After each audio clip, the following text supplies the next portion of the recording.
This is the entrance to David C. Buel's flume line, or tunnel actually, that ran from the North Fork of the San Gabriel River into the East Fork Canyon. He had a mining claim in the East Fork, wanted to hydraulic mine it, couldn't get water rights, so he brought in water from the North Fork and brought it through this tunnel.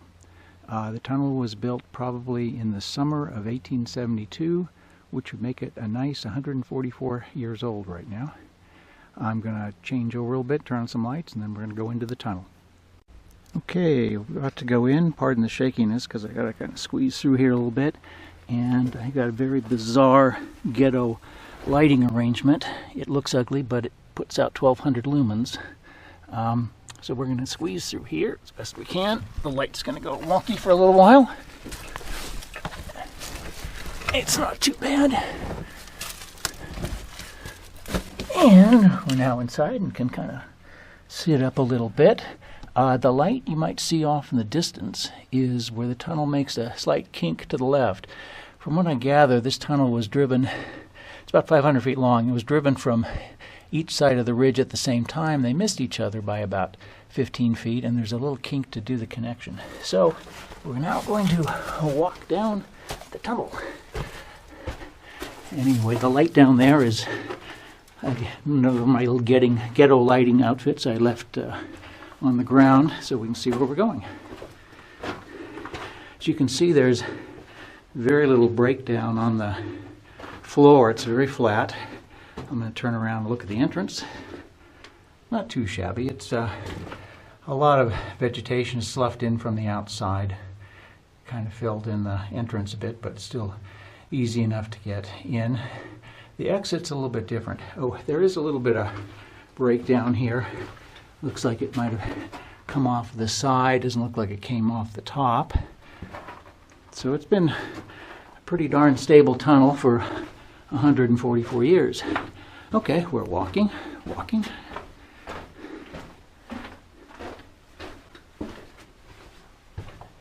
It's evidence of a pack rat midden here.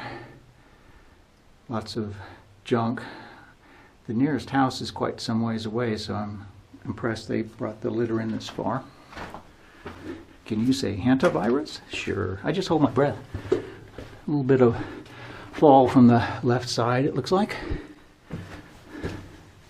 But again, the ground is really nicely solid. This was not a mine. This was blasted through this wonderful rock just to carry water. And it probably only carried water for a year, certainly less than 2 years. And then the claim was abandoned and Buel went on to other stuff. So we're getting close to the kink in the tunnel.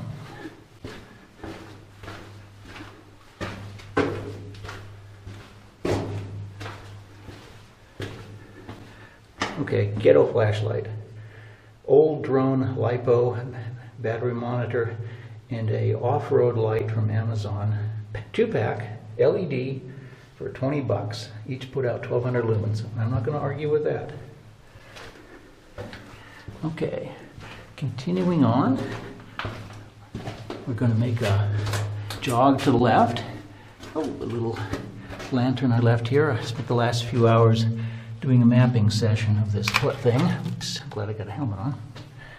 And use the lanterns, just kind of get my bearings. Okay, now we're in the tunnel it looks like was driven from the other side. I got to tell you, this tunnel feels a little bit different. You see how it kind of wiggles back and forth? So the tunnel we just came in, straight as an arrow. This one, not so much. It's like they were done by two different teams. This tunnel is also a little bit smaller. Not much, but a little bit. But you see it kind of wiggle a little bit.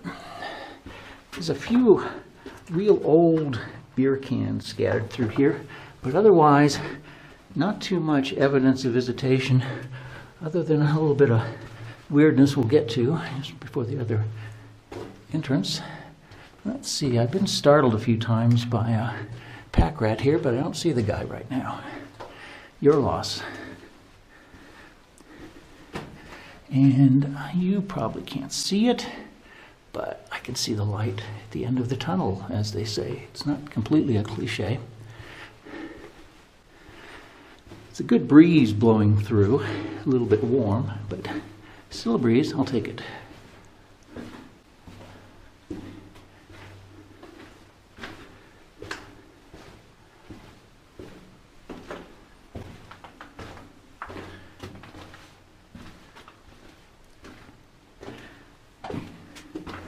Here's some junk, which I think was brought in by a pack rat or some other animal. Old onion skins and like a wrapper.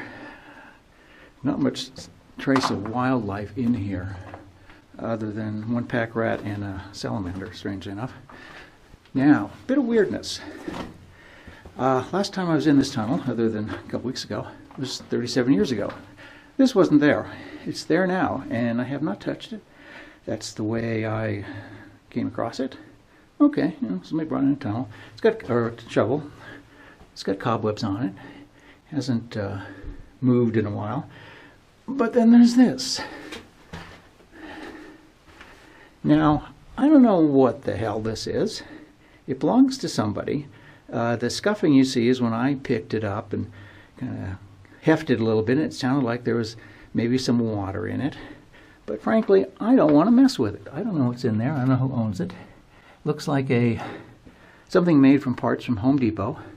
A hermetic seal at that end, and the other end has a sewer clean out, so it's probably watertight. There's a liquid in there. I don't know. Don't know who owns it. Don't know how long it's been here, but a bit of weirdness I did not expect. Okay, here is the exit. And guess what? We're not going to go out this exit. I've done it. And it's a pain in the ass because it's kind of like caving. And that gets pretty small down there, but it's soft and with a hard hat. And you wiggle through all this kind of soft material and you can pop out the other side. There's no sign of the flume on the other side that I can see, which is kind of weird, and we're still going to have a look at that. But that is the exit.